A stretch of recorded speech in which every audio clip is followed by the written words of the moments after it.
नमस्कार, मैं हूं आपके साथ कृष्णा बिस्ट और आप देख रहे हैं जनसत्ता फटाफट। चलिए नजर डालते हैं आज की बड़ी खबरों पर।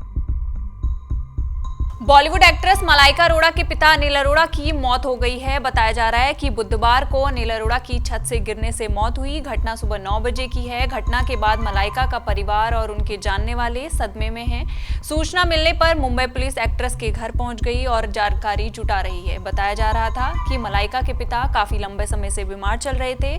ANI ने इस खबर की जानकारी अपने आधिकारिक ट्विटर अकाउंट पर दी है और इंटरनेट पर तमाम वीडियो भी आ रहे हैं जिनमें उनके घर के बाहर पुलिस नजर आ रही है और एक्ट्रेस के पूर्व पति अरबाज भी वहां मौजूद हैं।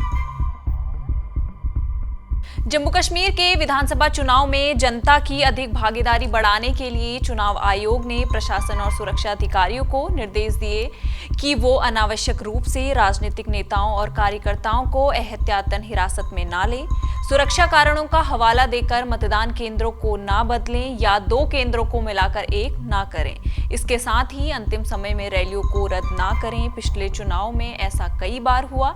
इससे वोटर भ्रमित हो जाते हैं और चुनाव प्रक्रिया प्रभावित होती है। कांग्रेस नेता और नेता प्रतिपक्ष राहुल गांधी इस समय अमेरिका दौरे पर हैं। उनकी तरफ से कई मुद्दों पर बात की गई है। हर बात पर विवाद हुआ है और यहां देश में बहस भी छिड़ चुकी है। अब राहुल गांधी ने फिर एक ऐसा बयान दे दिया जिस वजह से देश की राजनीति में भूचाल आना लाजमी रहा। कांग्रेस नेता ने दावा किया है कि चीनी सैनिकों ने लद्दाख की एक बड़ी जमीन पर कब्जा कर रखा है। प्रधानमंत्री नरेंद्र मोदी ने बुधवार को ग्रेटर नोएडा स्थित एक्सपो मार्ट में सेमिकॉन इंडिया कार्यक्रम का शुभारंभ किया। एक्सपो मार्ट में सेमिकॉन इंडिया कार्यक्रम 11 से 13 सितंबर तक चलेगा। पीएम मोदी नोएडा स्थित एक्सपो मार्ट पहुंचे। इस कार्यक्रम में उत्तर प्रदेश के मुख्यमंत्री योगी आदित्यनाथ भी शामिल हुए। इसको लेकर गौतम बुद्ध नगर ट्रैफिक पुलिस ने आम लोगों के लिए ट्रैफिक एडवाइजरी जारी की है। कई VIP भी इस कार्यक्रम में शामिल हुए। इसको देखते हुए ट्रैफिक पुलिस ने सुचारू और सुदृढ़ यात्रा व्यवस्था बनाए रखने के लिए नोएडा ग्रेटर नोएडा एक्सप्रेसवे और कार्यक्रम स्थल के आसपास की सड़कों पर भारी मालवाहक और हल्के मालवाहकों को प्रतिबंधित कर दिया है।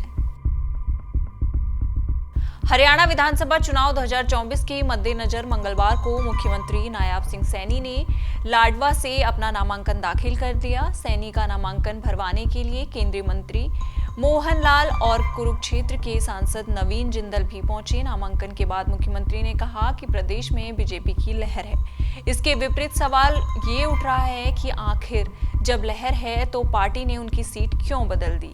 एक बात और है कि हर बार उन्हीं की सीट क्यों बदल रही है। 15 साल में सैनी ने 5 चुनाव लड़े, लेकिन 4 बार उन्हें अलग अलग सीट से चुनाव लड़ना पड़ा। सैनी की इस बार भी सीट बदल दी गई। सैनी ने विधानसभा का पहला चुनाव 2009 में लड़ा था और तब से अब तक वो 3 सीट से चुनाव लड़ चुके हैं। नायब सिंह सैनी कुरुक्षेत्र से सांसद भी रह चुके हैं। नायब सिंह सैनी की राजनीतिक जीवन का ये 5वां चुनाव और 4थी सीट है। अमेरिकी चुनाव में कमला हैरिस बनाम डोनाल्ड ट्रंप की पहली सियासी बहस चर्चा का विषय बन गई है। इस डिबेट को काफी जोरदार तो माना ही गया, साथ ही साथ दावा हुआ है कि इसका सीधा असर आगामी चुनाव पर भी पड़ने वाला है। कुछ जानकारों का मानना है कि इस पहली डिबेट में कमला हैरिस ने कई मोर्चों पर डोनाल्ड ट्रंप को बैकफुट कर धकेलने का काम किया। कई ऐसे मुद्दे सामने आए जिन पर ट्रंप ने कुछ नहीं बोला और हैरिस ने सीधा वार किया। जम्मू कश्मीर और हरियाणा में विधानसभा चुनाव की तारीख नजदीक है। ऐसे में सभी दलों ने अपने अपने प्रत्याशियों की लिस्ट निकालनी शुरू कर दी है। इस बीच केंद्रीय मंत्री जयंत चौधरी के नेतृत्व वाली राष्ट्रीय लोक दल ने हरियाणा में विधानसभा चुनाव नहीं लड़ने का फैसला किया है। पार्टी का ये फैसला थोड़ा आश्चर्यचकित करने वाला है, क्योंकि पश्चिमी उत्तर प्रदेश में पार्टी का मुख्य वोट आधार जाट समुदाय हरियाणा के मुख्य समुदायों में से एक है। वहीं दूसरी ओर पार्टी आगामी जम्मू कश्मीर विधानसभा चुनाव लड़ रही है। साथ ही झारखंड और महाराष्ट्र में भी चुनाव लड़ने की योजना बना रही है, जहां साल के अंत तक चुनाव होने की संभावना है। हालांकि पार्टी भाजपा के नेतृत्व वाले NDA का हिस्सा है, लेकिन दोनों पार्टियां जम्मू कश्मीर में अकेले ही चुनाव लड़ रही हैं। दिल्ली एनसीआर में मंगलवार को कई इलाकों में हुई बारिश से तापमान कम हो गया है और हवा में नमी आ गई।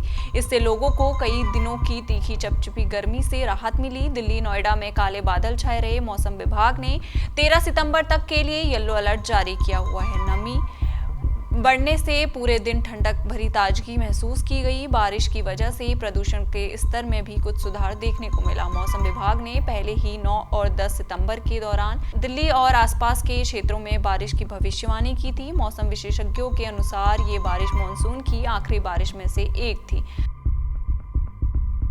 इसी तरह की देश दुनिया की खबरों के साथ जुड़े रहने के लिए देखते रहिए जनसत्ता।